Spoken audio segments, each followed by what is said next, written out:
નવજીવન girls high school non granted વિજ્ઞાન પ્રવાહ 11-12માં આપ સૌએ એડમિશન લીધું તે બદલ આપ સૌનો ખૂબ ખૂબ જ આભાર માનું છું. તેમજ તમે 11-12 ભણીને આગળ ઉજ્જવળ ભવિષ્યમાં નીકળો તે માટે તમને ખૂબ ખૂબ શુભેચ્છાઓ. હવે હું તમને ફિઝિક્સ વિષય એટલે કે ભૌતિક વિજ્ઞાનનો વિષય ભણાવીશ અને મારું નામ મિરલ દોશી છે. હવે આપ સૌને ભૌતિક વિજ્ઞાનનું પહેલું ચેપ્ટર એટલે કે ભૌતિક જગત. ભૌતિક જગત એટલે શું છે? ભૌતિક જગતને શું કહીશું આપણે? Physical world. ફિઝિકલ વર્લ્ડ એટલે ભૌતિક વિજ્ઞાનમાં જે ભૌતિક જગત એટલે શું? તો ભૌતિક જગતમાં સૌથી પહેલાં ભૌતિક જગત એટલે શું ભણીશું, પછી સાયન્સ શબ્દનો તમે બધા ભણી ગયા છો. વિજ્ઞાન ભણી ગયા છો, વિજ્ઞાન અને ટેકનોલોજી 8, 9, 10 એટલે કે 5, 6, 7 છેકથી ભણતા જ આવો છો તમે. પણ હવે ગભરાવાની જરૂર નથી. વિજ્ઞાન પ્રવાહમાં વિજ્ઞાનના જ વિષયો આવશે, 3 વિષયો અલગથી, અને બહુ ગભરાવાની જરૂર નથી. ફિઝિક્સ કે છે અઘરું છે, કશું અઘરું નથી, ખાલી સમજવાની વાત છે બસ. હવે ભૌતિક જગત, આનો ઉદ્ભવ ક્યાંથી થયો? સાયન્સનો ઉદ્ભવ ક્યાંથી થયો? વૈજ્ઞાનિક પદ્ધતિ, વિજ્ઞાનની પ્રગતિનો મુખ્ય આધાર, પ્રકૃતિ વિજ્ઞાનમાં મુખ્ય વિષય અને ભૌતિક વિજ્ઞાનની મુખ્ય 2 વિચારધારાઓ, તેમજ ભૌતિક વિજ્ઞાનનું કાર્યક્ષેત્ર અને તેની ઉત્તેજના, અને કુદરતમાં પ્રવર્તતા બળો. અને છેલ્લો ટોપિક છે ભૌતિક શાસ્ત્રના નિયમોની પ્રકૃતિ. આ બધા ટોપિકો આપણે ભણીશું. ખાલી આ ચેપ્ટર એટલે કે ભૌતિક જગત, ફિઝિકલ વર્લ્ડ, એ ખાલી તમને ઇન્ટ્રોડક્શન આપે છે કે ભૌતિક વિજ્ઞાન શું છે.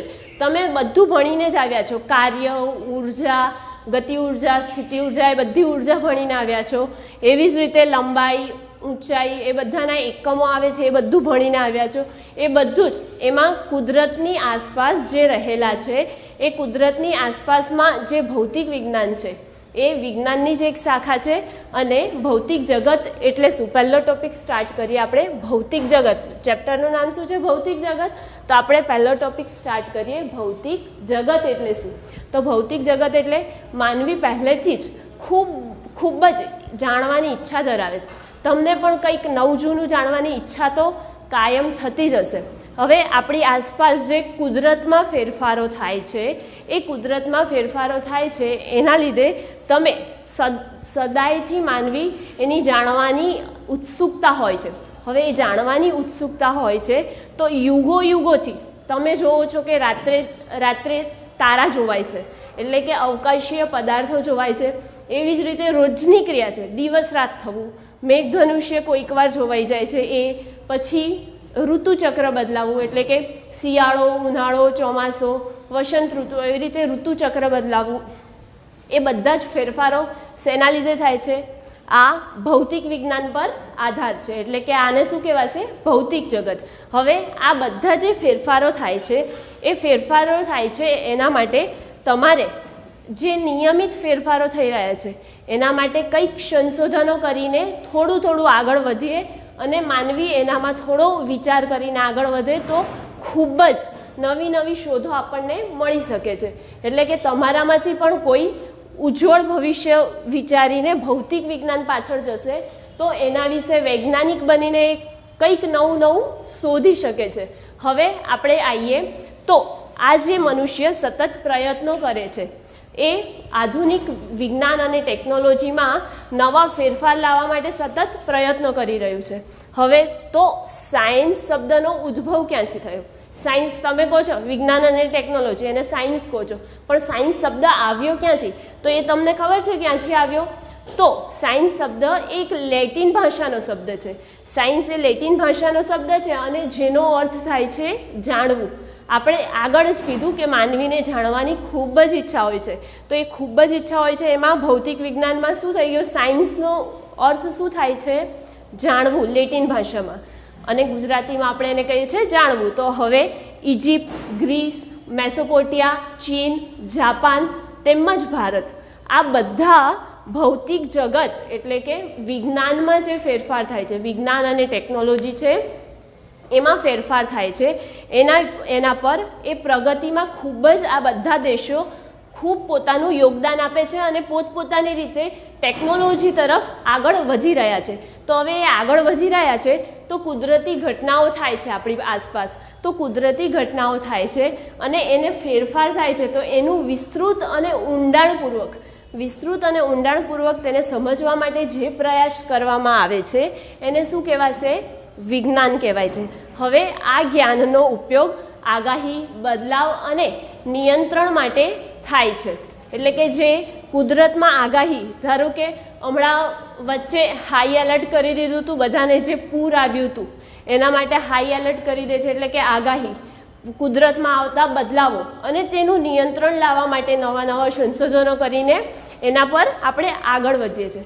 હવે આપણી આસપાસ જે પણ કંઈક છે એમાં આપણે પૂરેપૂરું યોગદાન આપીને એનું સંશોધન કરીએ અને એના સંસાધનો, એટલે કે એના સાધનો શોધીએ અને એની નવું વસ્તુ આપણે મેળવીએ, એટલે એ શું કહેવાય?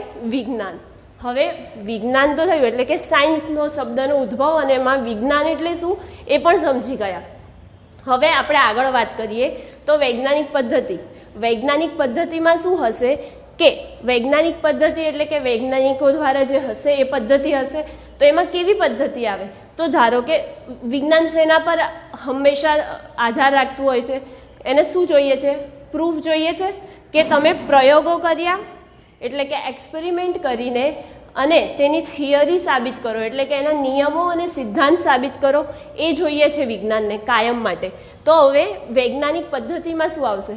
તો જ્યારે તમે વૈજ્ઞાનિક પદ્ધતિમાં આંતર સંબંધો જેવા ધરાવતા એ સંશોધનો અને વિજ્ઞાનના પદ્ધતિસર અવલોકનો, શું પદ્ધતિસર અવલોકનો થાય છે અને તેમાં માત્રાત્મક અને ગુણાત્મક તર્ક મેળવવામાં આવે છે, તેમજ ગાણિતિક મોડેલ બનાવીને પણ તેનું વૈજ્ઞાનિક પદ્ધતિની રીતે એની સાબિતી મેળવવામાં આવે, એટલે કે નવા નિયમો મેળવવામાં આવે. એ બધું શેમાં આવી જશે? વૈજ્ઞાનિક પદ્ધતિમાં. અને વૈજ્ઞાનિક સિદ્ધાંતો ત્યારે જ સ્વીકાર્ય બને છે જ્યારે તેના સંબંધિત જે બધા અવલોકનો છે એ બધા અવલોકનોની સચ્ચાઈ, એટલે કે સચોટતા અને ચોકસાઈ હોય, એટલે કે એ બધા પ્રૂફ થાય તો જ એ નિયમ છે કે સિદ્ધાંત છે કે પ્રેક્ટિકલ છે જે પણ છે એ ત્યારે જ સાચું ગણાય જ્યારે એ આપણને બંને રીતે પ્રૂફ મળે, એટલે કે જે સાબિત કરવાનું છે એ સાબિત થઈ જાય ત્યારે જ આપણને એનું મળે. હવે આ ભૌતિક જગત, સાયન્સનો ઉદ્ભવ અને વૈજ્ઞાનિક પદ્ધતિ, આ બધું તમને સમજમાં આવ્યું હશે. હવે આગળ આપણે ધીરે ધીરે આગળ જઈશું. હમણાં આ ચેપ્ટર તો એકદમ નાનું છે એટલે એના વિશે આપણે વિસ્તૃત માહિતી, જે ભૌતિક વિજ્ઞાનની છે વિસ્તૃત માહિતી, એ પાછળથી આવશે. પણ તમે હમણાં સુધી થોડું ભણી ગયા છો એના વિશેની જ માહિતી છે મોટા ભાગે આમાં. તો વિજ્ઞાનની પ્રગતિનો મુખ્ય આધાર. હવે વિજ્ઞાનની પ્રગતિનો મુખ્ય આધાર એટલે કે જ્યારે મુખ્ય આધાર એટલે ખબર છે કે વિજ્ઞાનમાં સતત પ્રગતિ થતી રહે છે. હવે આપણે 19મી સદીમાં આપણું ભારત એટલું આગળ નહોતું. હવે 20મી સદીમાં એની જગ્યાએ આપણું ભારત દેશે આગળ વધતું જાય છે. 20મી સદીમાં એ આગળ વધતું જાય છે. અને જો વિજ્ઞાન અને ટેકનોલોજીમાં ભારતના વિદ્યાર્થીઓ અને ભારતના વૈજ્ઞાનિકો આગળ વધીને જો એમાં મહેનત કરશે તો ભારતનું ઈસરો ખૂબ જ આગળ વધી શકે છે. એના માટે આપણે સખત મહેનત કરીને આગળ વધવાની જરૂર છે. હવે વિજ્ઞાનની પ્રગતિનો મુખ્ય આધાર તો સિદ્ધાંત અને અવલોકનો, એટલે કે અમુક સિદ્ધાંત છે, અવલોકનો એકબીજાને સાંકળીને, એટલે કે આંતરક્રિયા કરીને એ પોતાના પર મુખ્ય આધાર ધરાવે છે. તો હવે સિદ્ધાંતો જે છે અને પ્રયોગો છે, જે અવલોકનોને મળે છે, એ બંને જે અવલોકનોને બંને મળે છે એનું પ્રૂફ આવે તો એવું કહેવાય કે આ સાબિતી સાચી છે, જે મેં આગળ બતાવી દીધું એમ જ. તો વિજ્ઞાનમાં કોઈ પણ સિદ્ધાંત અંતિમ હોતો નથી, એટલે કે કોઈ પણ જે નિયમ છે એ અંતિમ હોતો નથી. એમાં થોડાક વર્ષે તમે એમાં કંઈક નવું શોધ્યું તો એમાં તમે ફેરફાર લાવીને નવું પરિવર્તન કરી શકો છો, પણ એની તમારી પાસે ચોક્કસ માહિતી અને પૂરી સચોટતા હોવી જોઈએ. હવે જો જેમ અવલોકનો અને તમે વિગતો મેળવીને આગળ વધો છો તેમ તેમ તે વસ્તુની સાબિતી આવતી જાય છે. વિજ્ઞાનની પ્રગતિનો મુખ્ય આધાર હતો. તેમાં જે સાબિતી અને એ માંગે છે, તો સાબિતીને એ માંગે છે એના માટે જે ઉદાહરણ લઈએ તો એ ઉદાહરણ ધારો કે ટાઇકો બ્રાહે છે, એણે વિસ્તૃત માહિતી ખાલી એકઠી કરી હતી. કોના માટે? જે ગ્રહોનું ભ્રમણ છે અને જે આસપાસ ફરે છે એના માટે વિસ્તૃત માહિતી એકઠી કરી હતી. તે પછી એણે કેપ્લરે એ માહિતીનું ખૂબ જ ઝીણવટપૂર્વક અધ્યયન કર્યું, એટલે કે એનું પરીક્ષણ કર્યું. અને એ પરીક્ષણ થયા બાદ તેણે એટલે કે કોપરનિક્સે સૂર્ય કેન્દ્રીયવાદ જે ગોળીય ગતિ કરે છે, આપણે શું માનતા હતા? ગોળીય ગતિ કરે છે, પણ એણે એવું ના કીધું કે કોપરનિક્સે એવું કીધું કે ગોળીય જે ગતિ કરે છે એના કરતાં સૂર્ય કેન્દ્રીયવાદ લંબવૃત્તીય કક્ષામાં ગતિ કરે, તો તેને આપણે બહુ સારી રીતે સમજાવી શકીએ છે. હવે ન્યૂટનિયનનો યંત્રશાસ્ત્રનો સિદ્ધાંત જે છે, ન્યૂટનિયનનો યંત્રશાસ્ત્રનો સિદ્ધાંત છે એ આપણને પરમાણ્વીય ઘટનાઓનું મૂળભૂત લક્ષણો બતાવે છે. પરમાણ્વીય ઘટનાઓમાં જે મૂળભૂત લક્ષણ આવે છે એ બતાવે છે. કોણ? ન્યૂટનિયનનો યંત્રશાસ્ત્રનો સિદ્ધાંત. અને એમાં જ પ્રકાશનું જે તરંગશાસ્ત્ર છે એ ફોટો ઇલેક્ટ્રિકની લાક્ષણિકતામાં પણ નિષ્ફળ નીવડ્યું હતું. તો આ બંને નિષ્ફળ નીવડ્યા, સફળ નહોતા, પેલું લક્ષણો ના દર્શાવી શક્યું. આ ફોટો ઇલેક્ટ્રિકની જે પ્રક્રિયા થાય છે એમાં એ નિષ્ફળ નીવડ્યું. તો એના માટે પરમાણ્વીય અને આણ્વીય સિદ્ધાંતોને લઈને એક નવું આવ્યું. શું આવ્યું? Quantum mechanics. હવે આ ક્વોન્ટમ મિકેનિક્સનો ઉદ્ભવ તો થયો. હવે આપણે વિજ્ઞાનની પ્રગતિનો મુખ્ય આધાર જે છે એ મેળવી લીધો. હવે વિજ્ઞાનની પ્રગતિનો જે મુખ્ય આધાર મેળવ્યો એના પછી આ 4 ટોપિક પત્યા પછી શું આવ્યું? પ્રકૃતિ વિજ્ઞાનમાં મુખ્ય વિષયો અને ભૌતિક વિજ્ઞાનની મુખ્ય 2 વિચારધારાઓ. મુખ્ય વિષયો એટલે કે પ્રકૃતિ વિજ્ઞાન એટલે ભૌતિક વિજ્ઞાન. ભૌતિક વિજ્ઞાનમાં મુખ્ય વિષયો અને ભૌતિક વિજ્ઞાનની મુખ્ય 2 વિચારધારાઓ. તો ભૌતિક વિજ્ઞાન એ મુખ્ય વિષય એક તો છે જ, અને એની બીજા 2 વિષયો કયા? તો બીજા 2 વિષયો મેં તમને આગળ વાત કરી એમ રસાયણ વિજ્ઞાન અને જીવ વિજ્ઞાન. એટલે આપણે વિસ્તૃત માહિતી જે મેળવવાની છે, વિજ્ઞાન અને ટેકનોલોજી તમે તો ભણતા જ હતા, પણ એના વિશે જે વિસ્તૃત માહિતી મેળવવાની છે એ હવે વિજ્ઞાન પ્રવાહ લીધું છે તો એમાં તમારે મેળવવાની રહેશે. હવે જો ભૌતિક વિજ્ઞાનની મુખ્ય 2 વિચારધારાઓ, હવે મુખ્ય 2 વિચારધારાઓ કઈ કઈ છે? તો પહેલાં તો એકીકીકરણ અને ન્યૂનીકરણ. ભૌતિક વિજ્ઞાનની મુખ્ય 2 વિચારધારાઓ એકીકીકરણ અને ન્યૂનીકરણ છે. હવે પણ આપણે તો તમને ખબર છે ભૌતિક વિજ્ઞાન એટલે બધા કે ફિઝિક્સ. તો ફિઝિક્સ શું છે? ક્યાંથી આવ્યું? તો ફિઝિક્સ એ એક ગ્રીક શબ્દ છે અને આ શબ્દનો અર્થ એવો થાય છે કે પ્રકૃતિ એટલે ભૌતિકી, એની આસપાસ જે ભૌતિક છે, કુદરતી વસ્તુઓ છે એ. તો જે કુદરતી વસ્તુઓ છે એનો મતલબ એ થાય છે. તો જે ભૌતિક વિજ્ઞાનની મુખ્ય 2 વિચારધારાઓ છે એમાં એવી રીતે આવી જશે. અને આપણે ફિઝિક્સ જે કહીએ છીએ પ્રકૃતિ, એને સંસ્કૃતમાં શું કહેવામાં આવે છે? ભૌતિકી. હવે ભૌતિક વિજ્ઞાન એટલે શું?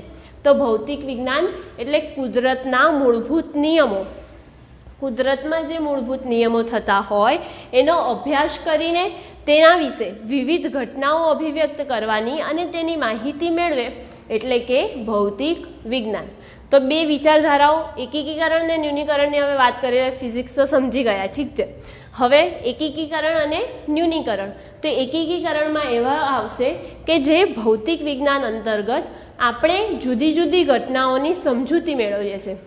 ભૌતિક વિજ્ઞાનમાં આપણે જુદી જુદી ઘટનાઓ પર, પ્રકૃતિમાં જે કુદરતમાં ફેરફાર થાય છે એના પર જુદી જુદી સમજૂતી મેળવીએ છીએ અને એ ઘટનાઓના પદમાં પ્રયત્ન એટલે કે એ સિદ્ધાંત બનાવવાનો પ્રયત્ન કરીએ છીએ. તો હવે એ સિદ્ધાંત બનાવવાનો પ્રયત્ન કરીએ છીએ તો એનો મુખ્ય ઉદ્દેશ શું છે કે જુદા જુદા પ્રભાવ ક્ષેત્રોમાંથી આવતી હોય પણ એ મૂળ સિદ્ધાંત હોય. જે ધારો કે આઇઝેક ન્યૂટન હતા, જાણો છો આઇઝેક ન્યૂટન એ શેનું આપ્યું હતું? ગુરુત્વાકર્ષણ બળનું. એને એવું થયું કે ઝાડની નીચે બેઠો હતો, એ વાંચતો હતો અને અચાનક એક સફરજન નીચે પડ્યું. તો ઝાડ પરથી એ સફરજન નીચે જ કેમ પડે છે, ઉપર કેમ નથી જતું? એવો વિચાર આવ્યો અને એ વિચાર લઈને એણે બધા પ્રયોગો અને નિયમો આપી અને એણે શું શોધ્યું? ગુરુત્વાકર્ષણ બળનો નિયમ. એટલે કે એને ચોક્કસ દ્રવ્યમાનની વસ્તુઓને આકર્ષણ હોય છે એકબીજાનું, એવું બતાવ્યું હતું. હવે આ આકર્ષણ એટલે કે મૂળભૂત જે વસ્તુ છે એ શું શેમાં આવશે? મૂળભૂત સિદ્ધાંતો અને નિયમો એકીકરણમાં આવશે. તો જેવી રીતે ગતિ ઉર્જા, કાર્ય એ કોઈ પર આધાર નથી હોતી. આ વસ્તુ છે, તમને અહીંથી ચાલીને જવું છે, કાર્ય થઈ ગયું. હવે તમે અહીંથી ચાલીને ગયા, એનો મતલબ શું થયો? કે તમે ગતિમાં છો એમ કહેવાશે, એટલે કે તમારે ગતિ ઉર્જા લાગી એવું કહેવાશે. હવે આ એકીકરણમાં મૂળભૂત તો મેં તમને હમણાં જ નિયમ કહી દીધો કે ગુરુત્વાકર્ષણનો નિયમ. તો ગુરુત્વાકર્ષણનો નિયમ જે છે એ તમને મેં સમજાવ્યો કે એના જે સફરજન પડ્યું અને પૃથ્વીની આસપાસ જે ગ્રહોની ગતિ, એટલે કે સૂર્ય જે છે પૃથ્વીની આસપાસ, પૃથ્વીની આસપાસ ચંદ્ર ફરે છે, એટલે ગ્રહોની જે ગતિ થાય છે એકબીજાની આસપાસ ફરે છે, એ ગુરુત્વાકર્ષણના નિયમ પરથી મેળવ્યું. એવી જ રીતે વિદ્યુત ચુંબકત્વનો નિયમ, જે વિદ્યુત ચુંબકીય બળ લાગે છે એના ઉપરથી, એટલે કે આ પણ એકીકરણનો જ એક ઉદાહરણ છે. હવે આપણે લઈએ તો ન્યૂનીકરણ. ન્યૂનીકરણ એટલે કે બહુ નાનું નાનું હશે, એનામાંથી સાદા નિયમોનો એટલે બંને જોઈન્ટ કરીને, બંને ભેગા મળીને જે નિયમ જે બનશે એને ન્યૂનીકરણ કહેવામાં આવશે. એટલે કે પરમાણ્વીય, આણ્વીય જેવી ન્યુક્લિયર જેવી પ્રક્રિયાઓ જે થાય છે, એટલે કે કોઈ પણ મોટા અથવા તો ખૂબ જ જટિલ હોય, કોમ્પ્લેક્સ કોઈ પણ જટિલ હોય એવા તંત્રોમાં જે સાદા ગુણધર્મો અથવા સાદા નિયમો જોડે સંકળાઈને તારવવામાં આવે છે એને શું કહેવામાં આવશે? ન્યૂનીકરણ. તો હવે ન્યૂનીકરણનું તમને એક ઉદાહરણ આપી દઉં સામાન્ય, કે થર્મોડાયનેમિક્સ. થર્મોડાયનેમિક્સ એટલે કે ઉષ્માગતિશાસ્ત્ર. ઉષ્માગતિશાસ્ત્રમાં ઉષ્મા એટલે તાપમાન આવે જ છે, આપણે તાપમાન પર જ વાત કરી લઈએ, બહુ આગળ નથી જતા. તો તાપમાન પર જ વાત કરી લઈએ તો ઉષ્માગતિશાસ્ત્રમાં જે તાપમાન છે એ તાપમાન, આંતરિક ઉર્જા, એન્ટ્રોપી એ બધા સાથે જોડાયેલું હોય છે, બરાબર. તો હવે આ તાપમાન જે છે એને કોઈ પણ વસ્તુ આવજાવ કરે છે એના માટે શેની જરૂર પડશે? તાપમાન એક પદાર્થમાંથી બીજા પદાર્થમાં, એટલે કે અહીંયા તમારું રૂમ ટેમ્પરેચર ઓછું 30 ડિગ્રી સેલ્સિયસ માની લો, અને પછી એને ગરમ કરશો એટલે એનું તાપમાન વધી જશે, તો ઉર્જાની શું થઈ? આપલે. એટલે કે જટિલમાંથી સાદા ગુણધર્મોમાં જે ફેરફાર થાય છે એને શું કહેવામાં આવશે? ન્યૂનીકરણ. એટલે કે ન્યૂનીકરણનું ઉદાહરણ લઈ લીધું કે થર્મોડાયનેમિક્સમાં તાપમાનની જરૂર પડે છે. તો હવે જે તાપમાનની જરૂર પડે છે તો એને સંબંધિત એને ચોક્કસ કોઈ શું હોય છે? એની ગતિ ઉર્જા હોય છે, તો એને શું કહેવાશે? ન્યૂનીકરણ કહેવામાં આવે છે. હવે આપણે પ્રકૃતિ વિજ્ઞાનમાં મુખ્ય વિષયો અને ભૌતિક વિજ્ઞાનની મુખ્ય બે વિચારધારાઓ વિશે આપણે માહિતી મેળવી લીધી કે શું છે અને ફિઝિક્સ ક્યાંથી આવી, ભૌતિક જગત, સાયન્સ શબ્દોનો ઉદ્ભવ, વૈજ્ઞાનિક પદ્ધતિઓ, આ બધું આપણે ભણી લીધું. હવે ભૌતિક વિજ્ઞાનનું કાર્યક્ષેત્ર અને ઉત્તેજના. ભૌતિક વિજ્ઞાન ક્યાં ક્યાં કાર્યક્ષેત્ર એટલે કે ક્યાં ક્યાં કાર્ય કરે છે અને એની ઉત્તેજના શું છે એ સમજીએ. તો ભૌતિક વિજ્ઞાનનું કાર્યક્ષેત્ર અને ઉત્તેજના. તો મેઇન તો પહેલાં ભૌતિક વિજ્ઞાનનું કાર્યક્ષેત્ર એટલે એમાં એના પહેલાં બે પ્રભાવ ક્ષેત્રો છે, એક તો સ્થૂળ અને એક સૂક્ષ્મ. બે પ્રભાવ ક્ષેત્રો કયા કયા? સ્થૂળ અને સૂક્ષ્મ. તો સ્થૂળ એટલે કે કોઈ વસ્તુ એમને પડેલી હોય, એટલે કે ભારે વસ્તુ. કેવી રીતે? એટલે પૃથ્વીમાં અને ખગોળીય રીતે જે ફેરફારો થાય છે અને જે ઘટનાઓ ઘટે છે એ સ્થૂળ પ્રભાવ ક્ષેત્રમાં સમાવેશ થઈ જાય છે. શું? પૃથ્વીમાં અથવા ખગોળીય ક્ષેત્રમાં, ખગોળીય શાસ્ત્રમાં જે ફેરફારો અથવા જે ઘટનાઓ થાય છે એ શેમાં આવી જશે? સ્થૂળમાં. એટલે કે સ્થૂળમાં એનો સમાવેશ થાય છે. હવે સૂક્ષ્મ. સૂક્ષ્મ એટલે આણ્વીય, ન્યુક્લિયર, પરમાણ્વીય જે પ્રક્રિયાઓ જેવી થાય છે એ બધી શેમાં આવી જશે? સૂક્ષ્મમાં સમાવેશ, સૂક્ષ્મ પ્રભાવ ક્ષેત્રમાં સમાવેશ થાય છે. તો હવે આજે સ્થૂળ ઘટનામાં કયા કયા આવી જાય? તો યંત્રશાસ્ત્ર, પ્રકાશશાસ્ત્ર, તરંગશાસ્ત્ર, થર્મોડાયનેમિક્સ, ઇલેક્ટ્રોડાયનેમિક્સ જેવા અલગ અલગ જે પ્રક્રિયાઓ થાય છે એટલે કે જે ઘટના ઘટે છે આ બધા શેમાં આવી જાય છે?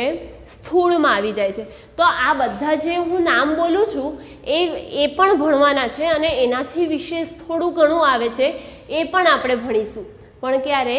આ ચેપ્ટર પૂરું થાય પછી 11-12માં આના વિશે વિસ્તૃત માહિતી તમને સમજાવવામાં આવશે. હવે આ સ્થૂળ અને સૂક્ષ્મ પતી ગયા એટલે કે આ કાર્યક્ષેત્ર કયા બે પ્રભાવ ક્ષેત્રમાં કામ કરતું હતું? સ્થૂળ અને સૂક્ષ્મમાં કાર્ય કરતું હતું અને એની ઉત્તેજનામાં એનો જવાબ આવી ગયો. બરાબર. હવે કુદરતમાં પ્રવર્તતા બળો. તો કુદરતમાં જે બળ પ્રવર્તે છે એ કયા કયા છે? તો કુદરતમાં પ્રવર્તતા બળો 4 છે. મેઇન કેટલા બળો છે? 4 બળો છે. પહેલું કુદરતમાં જે બળ પ્રવર્તે છે એ ગુરુત્વાકર્ષી બળ, બીજું વિદ્યુત ચુંબકીય બળ, ત્રીજું સ્ટ્રોંગ ન્યુક્લિયર બળ અને ચોથું વીક ન્યુક્લિયર બળ. હવે આ સ્ટ્રોંગ ન્યુક્લિયર બળ અને વીક ન્યુક્લિયર બળ આપણે એને પ્રબળ ન્યુક્લિયર બળ અને નિર્બળ ન્યુક્લિયર બળ એવું પણ કહી શકીએ છીએ. આ 4 બળો મેં તમને કીધા એમાંથી સૌથી પહેલા કયું હતું? ગુરુત્વાકર્ષી બળ. તો ગુરુત્વાકર્ષી બળ હતું તો ગુરુત્વાકર્ષી બળ હમણાં જ મેં તમને આગળ સમજાવી દીધું. કોણે કર્યું હતું? સર આઇઝેક ન્યૂટને. સર આઇઝેક ન્યૂટને તેનું આપ્યું હતું માહિતી અને બધું આપ્યું હતું એટલે એણે જ નિયમ આપ્યો હતો ગુરુત્વાકર્ષણ બળનો. તો સર આઇઝેક ન્યૂટને ગુરુત્વાકર્ષણ બળનો જે નિયમ આપ્યો હતો એ શું હતું? તો ગુરુત્વાકર્ષી બળ એટલે કે કોઈ પણ બે ચોક્કસ દ્રવ્યમાન ધરાવતા બે પદાર્થો હોય તેમની વચ્ચે જે આકર્ષી પ્રકારનું બળ લાગે છે તેમને ગુરુત્વાકર્ષણનું બળ કહેવામાં આવે છે. હવે કોઈ બી ચોક્કસ દ્રવ્યમાન એટલે કે ચોક્કસ દળ ધરાવતા હોય એવા પદાર્થો. બરાબર. હવે આ જે ગુરુત્વાકર્ષી બળની આપણે વાત કરીએ છીએ 4 પ્રકાર છે એમાં ગુરુત્વાકર્ષી બળની વાત કરીએ છીએ તો ગુરુત્વાકર્ષી બળ આકર્ષી પ્રકારનું છે અને તે સાર્વત્રિક બળ છે. શું? સાર્વત્રિક બળ છે એટલે કે ગુરુત્વાકર્ષી બળ બધી જગ્યાએ એટલે પૃથ્વીની કોઈ પણ જગ્યા છે ત્યાં બધી જગ્યાએ ગુરુત્વાકર્ષણ બળનો નિયમ લાગુ પડે છે. આ આપણે મગજમાં બેસાડી દેવાનું ને આવું ભણી પણ ગયા છીએ. ઓકે. હવે વિદ્યુત ચુંબકત્વનો એટલે કે વિદ્યુત ચુંબકીય બળ. તો વિદ્યુત ચુંબકીય બળમાં શું આવશે? વિદ્યુત અને ચુંબક. આપણને નામ જોઈને જ ખબર પડી જાય કે વિદ્યુત અને ચુંબકની વાત કરતા હશે. તો વિદ્યુત એટલે કે કોઈ બી પદાર્થ છે એના માટે જે વિદ્યુતભાર ચોક્કસ વિદ્યુતભાર છે એ. તો વિદ્યુતભારિત કણ વચ્ચે વિદ્યુત એટલે કે વિદ્યુતભારિત કણ વચ્ચે લાગતું જે કોઈ બળ હશે એને કેવું બળ કહેવાશે? વિદ્યુત બળ. અને તમે ચુંબકીય બળની વાત કરો તો ચુંબકીય બળ બી તમે 10મામાં આવી ગયું છે કે 10મામાં શું આવી ગયું છે? ચુંબકીય બળ. એક ગજ્યો ચુંબક લેતા હતા એનો N અને S ધ્રુવ હતો તો એને પુઠ્ઠા પર મૂકતા હતા. બરાબર. હવે એ પુઠ્ઠા પર મૂકતા હતા ને એનામાં ચુંબકનો ભૂકો ભભરાવી દેતા હતા. તો હવે ચુંબકનો ભૂકો ભભરાવતા હતા તો એને આમ ટપકારવામાં આવતું હતું તો એની ક્ષેત્ર રેખાઓ એટલે ચુંબકીય બળના લીધે એની ક્ષેત્ર રેખાઓ એ ગજ્યા ચુંબકની આસપાસ શું થતી હતી? ગોઠવાઈ જતી હતી. તો હવે એવી જ રીતે અહીંયા જે વિદ્યુતભારિત બળ છે એટલે કે વિદ્યુતભારિત જે છે એ વિદ્યુતભારિત 2 પ્રકારના હોય. કયા 2 પ્રકારના? તો ધન વિદ્યુતભારિત અને ઋણ વિદ્યુતભારિત. એટલે કે ધન વિદ્યુતભારિત એટલે positive charge and negative charge. તો પોઝિટિવ ચાર્જ જે છે એટલે કે બે સરખા બે પોઝિટિવ ચાર્જ વચ્ચે જે બળ લાગે છે એ કેવું બળ હશે? અપાકર્ષી પ્રકારનું બળ હશે. હવે એટલે સરખા એટલે કે સજાતીય વિદ્યુતભારો વચ્ચે જે બળ લાગે છે તેમને શું કહેવામાં આવે છે? અપાકર્ષી પ્રકારનું બળ કહેવામાં આવે છે. તેવી જ રીતે વિજાતીય પણ હશે એટલે કે એક ધન ધ્રુવ અને એક ઋણ એટલે કે ધન વિદ્યુતભાર અને ઋણ વિદ્યુતભાર 2 વિદ્યુતભારો વચ્ચે જે પ્રકારનું બળ લાગે છે એને આકર્ષી પ્રકારનું. એટલે સજાતીય પેલા અલગ અલગ હોય બંને સરખા હોય અને આ 2 અલગ અલગ છે એટલે કયા પ્રકાર? વિજાતીય. જે વિજાતીય વિદ્યુતભારો વચ્ચે જે બળ લાગે છે તેમને શું કહેવામાં આવશે? આકર્ષી પ્રકારનું બળ કહેવામાં આવે છે. પડી ખબર? હવે જ્યારે વીજભાર ગતિમાં હોય વીજભાર ગતિ કરવાનો એટલે ગતિમાં હોય ત્યારે તેની ચુંબકીય અસરના કારણે તેના પર શું રચાય છે? ચુંબકીય ક્ષેત્ર રચાય છે. જ્યારે વિદ્યુતભાર ગતિમાં હોય ત્યારે તેની ચુંબકીય અસરના કારણે તેની આસપાસ ચુંબકીય ક્ષેત્ર રેખાઓ રચાય છે અને એમની વચ્ચે જે બળ લાગે છે ચુંબકત્વ અને વિદ્યુતના કારણે એટલે વિદ્યુત ભારના કારણે જે બળ લાગે છે એ બંનેના સંયુક્ત બળને શું કહેવામાં આવે છે? વિદ્યુત ચુંબકીય બળ કહેવામાં આવે છે. હવે વિદ્યુત ચુંબકીય બળ એ ગુરુત્વાકર્ષી બળ કરતાં ખૂબ જ પ્રબળ હોય છે. કોના કરતાં પ્રબળ હોય છે? ગુરુત્વાકર્ષી બળ કરતાં વિદ્યુત ચુંબકીય બળ પ્રબળ હોય છે. બરાબર. જ્યારે ગુરુત્વાકર્ષી બળમાં ખાલી આકર્ષી પ્રકારનું બળ લાગે છે, જ્યારે વિદ્યુત ચુંબકીય બળમાં અપાકર્ષી પ્રકારનું અને આકર્ષી પ્રકારનું એટલે કે બંને પ્રકારના બળો લાગે છે. બરાબર. હવે ત્રીજું આવ્યા વીક ન્યુક્લિયર બળ. વીક ન્યુક્લિયર બળ અને સ્ટ્રોંગ ન્યુક્લિયર બળ. ત્રીજું અને ચોથું વીક ન્યુક્લિયર બળ અને સ્ટ્રોંગ ન્યુક્લિયર બળ. તો પહેલાં હું તમને સ્ટ્રોંગ ન્યુક્લિયર એટલે કે પ્રબળ ન્યુક્લિયર બળની વાત કરી લઉં. તો પ્રબળ ન્યુક્લિયર બળ જે છે એ કોઈ પણ બે ન્યુટ્રોન, ન્યુક્લિયર એટલે તમને ખબર પડે કે કોઈ ન્યુક્લિયસ, કોઈના કેન્દ્રમાં વાત થતી હશે. તો હવે ન્યુક્લિયર બળ જે છે એ ન્યુટ્રોન અને પ્રોટોનને જકડી રાખવાનું, સ્ટ્રોંગ ન્યુક્લિયર બળ ન્યુટ્રોન અને પ્રોટોનને જકડી રાખવાનું કામ કરે છે. એવા બળને શું કહેવાય છે? સ્ટ્રોંગ ન્યુક્લિયર બળ. ઓકે. હવે આ સ્ટ્રોંગ ન્યુક્લિયર બળ છે એ કોના કોના વચ્ચે લાગે છે? તો બે ન્યુટ્રોન હોય અથવા બે પ્રોટોન હોય અથવા એક ન્યુટ્રોન ને એક પ્રોટોન હોય. એટલે કે ન્યુટ્રોન ન્યુટ્રોન, પ્રોટોન પ્રોટોન અને ન્યુટ્રોન પ્રોટોન વચ્ચે બળ આ લાગી શકે છે. અને આ જે સ્ટ્રોંગ ન્યુક્લિયર, તમને નામ પરથી જ ખબર પડે છે, સ્ટ્રોંગ પ્રબળ એટલે કે સૌથી વધારે પ્રબળ બળ હોય તો કયું બળ? સ્ટ્રોંગ ન્યુક્લિયર બળ. આ સૌથી વધારે એટલે કે વિદ્યુત ચુંબકીય બળ હતું એના કરતાં પણ પ્રબળ હોય તો કયું બળ? સ્ટ્રોંગ ન્યુક્લિયર બળ. હવે આપણે વાત કરીએ ચોથું. તો કયું ચોથું? વીક ન્યુક્લિયર બળ. તો વીક ન્યુક્લિયર બળમાં આપણે વાત કરીએ તો ન્યુક્લિયસમાં જે ન્યુક્લિયર બળ લાગે છે એ ન્યુક્લિયર બળના લીધે તેના પર બીટા કણોનું ઉત્સર્જન થાય છે. તો બીટા કણોનું ઉત્સર્જન થાય છે તેવામાં જોવા મળે છે. ઓકે. આ જે વીક ન્યુક્લિયર બળ છે એ માત્ર નિશ્ચિત ન્યુક્લિયર બળના કારણે બીટા કણોનું ઉત્સર્જન થાય છે તેવામાં જોવા મળે છે. તો આ વીક ન્યુક્લિયર બળ જે છે એ વીક ન્યુક્લિયર બળ એ ખૂબ વીક હોય છે પણ ગુરુત્વાકર્ષી બળ કરતાં પ્રબળ હોય છે. કોણ પ્રબળ હોય છે? વીક ન્યુક્લિયર બળ પ્રબળ હોય છે. કોના કરતાં? ગુરુત્વાકર્ષી બળ કરતાં. બરાબર. હવે આ વીક ન્યુક્લિયર બળ એ સ્ટ્રોંગ ન્યુક્લિયર બળ અને વિદ્યુત ચુંબકીય બળ કરતાં નિર્બળ હોય છે. વીક ન્યુક્લિયર બળ એ વિદ્યુત ચુંબકીય બળ અને સ્ટ્રોંગ ન્યુક્લિયર બળ કરતાં કેવું હોય છે? નિર્બળ હોય છે. એનો મતલબ એવો થયો કે આ ચારે બળની આપણે માહિતી મેળવી. એ ચારે બળની માહિતીમાં સૌથી વધારે જે હોય એ કયું બળ છે? સૌથી પ્રબળ બળ કયું છે? સ્ટ્રોંગ ન્યુક્લિયર બળ. એના બાદ આવે છે વિદ્યુત ચુંબકીય બળ, એના બાદ આવે છે વીક ન્યુક્લિયર બળ અને ત્યારબાદ છેલ્લે કયું? ગુરુત્વાકર્ષણનું બળ આવે છે. હવે આપણે આ બધા બળોની વાત કરી, કુદરતમાં પ્રવર્તતા જે બળો હતા એ બળોની વાત કરી. તો હવે એમાં આ બધા 7 ટોપિક પતી ગયા. એમાં આ છેલ્લો ટોપિક શું છે? ભૌતિક શાસ્ત્રના નિયમોની પ્રકૃતિ.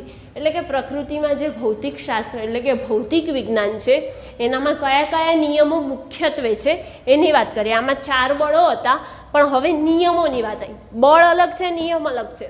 હવે નિયમની વાત આવી તો મુખ્યત્વે કેટલા બળ? 4 બળ. અને ભૌતિકશાસ્ત્રના નિયમો મુખ્યત્વે કેટલા? 4. એ પણ 4. ઓકે. વિચારધારાઓ કેટલી? 2.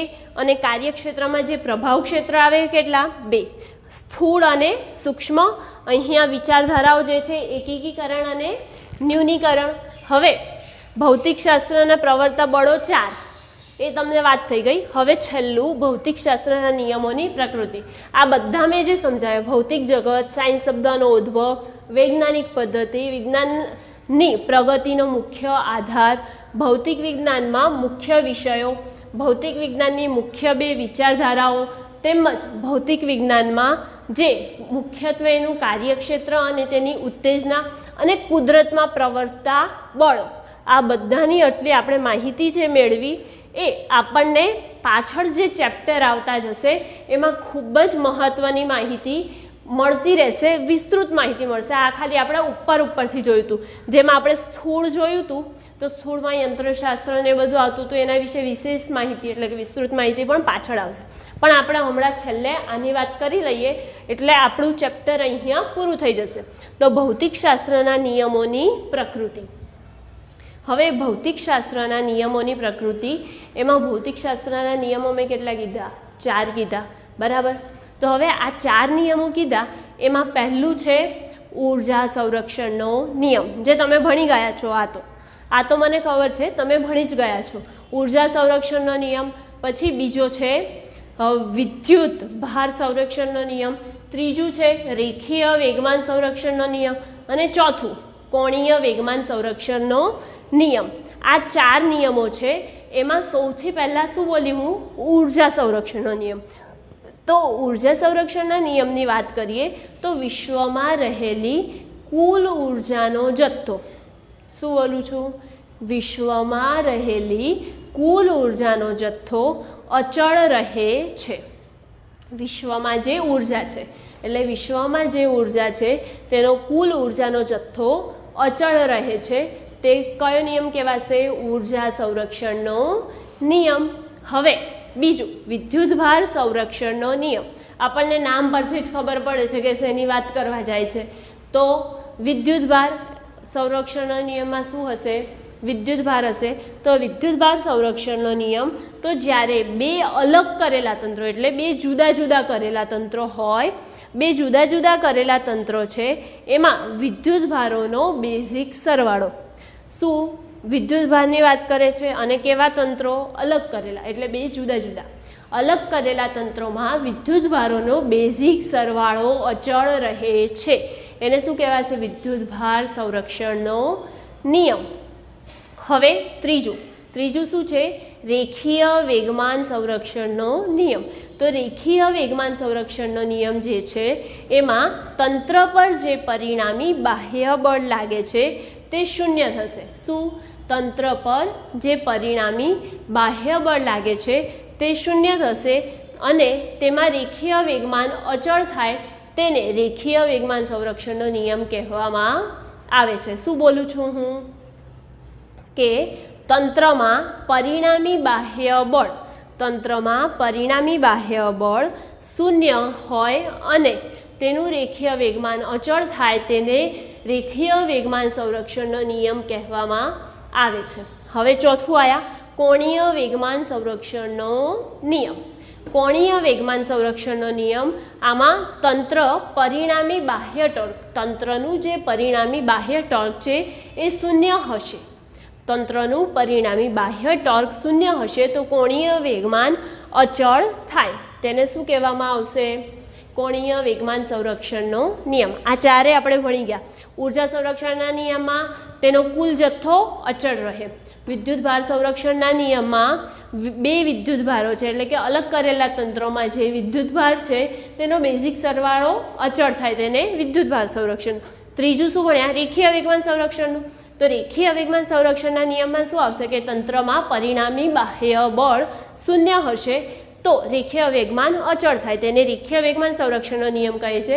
અને કોણીય વેગમાન સંરક્ષણનો નિયમ, તો કોણીય વેગમાન સંરક્ષણનો નિયમ એટલે કે કોણીય વેગમાનમાં તંત્ર પર જે પરિણામી બાહ્ય ટોર્ક વિશે માહિતી તમને આગળ ચેપ્ટરમાં આવશે, શું છે ટોર્ક એ, પણ હમણાં આ ખાલી યાદ રાખવા પૂરતું કે પરિણામી બાહ્ય ટોર્ક શૂન્ય હશે તો કોણીય વેગમાન અચળ થાય, તો આને શું કહેવાશે? કોણીય વેગમાન સંરક્ષણનો નિયમ।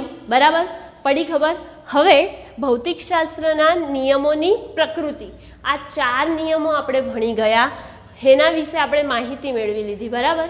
હવે આ બધા વિશે એટલે કે આખા ચેપ્ટરમાં જેટલા ટોપિક છે 8 ટોપિક વિશે વિસ્તૃત માહિતી. તમે તો પહેલાં ભણ્યા શું કે ભૌતિક જગત, તો ભૌતિક જગત એટલે કે જે ચેપ્ટરનું નામ છે એ જ ભૌતિક જગત એટલે કે દરેક માણસને જાણવાની ઈચ્છા હોય છે અને તે વિવિધ અવલોકનો કરીને સંશોધનો કરીને એ કોઈક પરિણામ મેળવે છે અને નિયમ મેળવે છે, એટલે ભૌતિક જગત. એને ઉત્સુકતા હોય છે અને એના ઉપર અવલોકનો અને જાણવાની ઈચ્છા ધરાવે છે.